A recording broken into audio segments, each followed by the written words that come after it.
تو اس طرح وہ انہیں منا کر اپنے گھر لے آئے۔ یعنی دونوں طرف سے ہی رویہ پازیٹیو ہونا بہت زیادہ ضروری ہے۔ اگر کبھی حضرت فاطمہ رضی اللہ تعالیٰ عنہا پر کوئی چیز گراں گزرتی تھی تو حضرت علی رضی اللہ تعالیٰ عنہ بھی اس کو محسوس کیا کرتے تھے، وہ بھی ان کو منا لیا کرتے تھے۔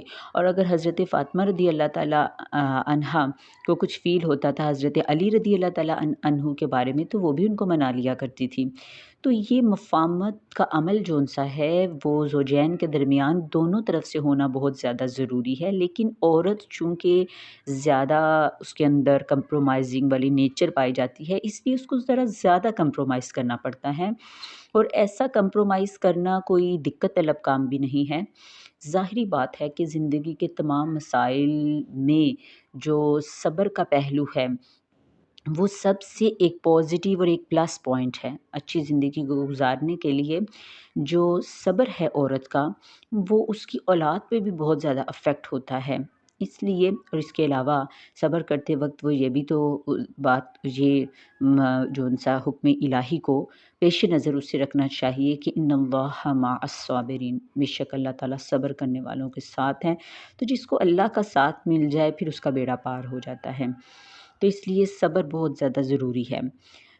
حضرت فاطمہ رضی اللہ تعالیٰ عنہا گھر کے کاموں کو انجام دہی کے لیے کسی رشتہ دار سے، کسی ہمسائے کی نہیں مدد لیا کرتی تھی، خود ہی کاموں کو انجام دیا کرتی تھی۔ لیکن ایک بار ایسا ہوا کہ سیدہ فاطمہ رضی اللہ تعالیٰ عنہا کو بخار ہو گیا۔ اب بخار کی شدت اتنی زیادہ تھی کہ انہوں نے بڑی یعنی بے چینی کی کیفیت میں رات کاٹی، اور حضرت علی رضی اللہ تعالیٰ عنہ بھی چونکہ حضرت فاطمہ سے بہت زیادہ محبت کرتے تھے، وہ بھی ان کے ساتھ جاگتے رہے۔ یہ بھی نہیں کہ عورت کو اب اس کے حال پر چھوڑ دیا جائے، بلکہ وہ ان کے ساتھ جاگتے رہے۔ رات کے کسی پہر میں ان کی آنکھ لگ گئی۔ صبح جب اٹھے تو حضرت علی رضی اللہ تعالیٰ عنہ نے دیکھا کہ سیدہ بالکل اسی طرح معمول کے مطابق وضو کر رہی ہیں، چکی چلا رہی ہیں۔ اب حضرت علی رضی اللہ تعالیٰ عنہ کو خیال آیا کہ کہیں میری جو بیوی ہے وہ زیادہ بیمار نہ ہو جائے۔ انہوں نے منع کیا کہ ایسے نہ کرو۔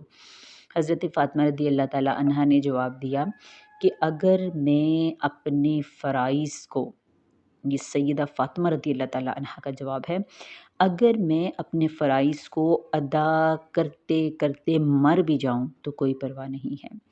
میں نے وضو اور نماز اللہ کی اطاعت کے لیے کیا، اور میں نے کام کاج تمہاری اطاعت اور بچوں کے لیے کیا۔ یہ بہت بڑا نمونہ ہے ان خواتین کے لیے جو سمجھتی ہیں کہ گھر کے کام جو ان سے ہے وہ ہمارے لیے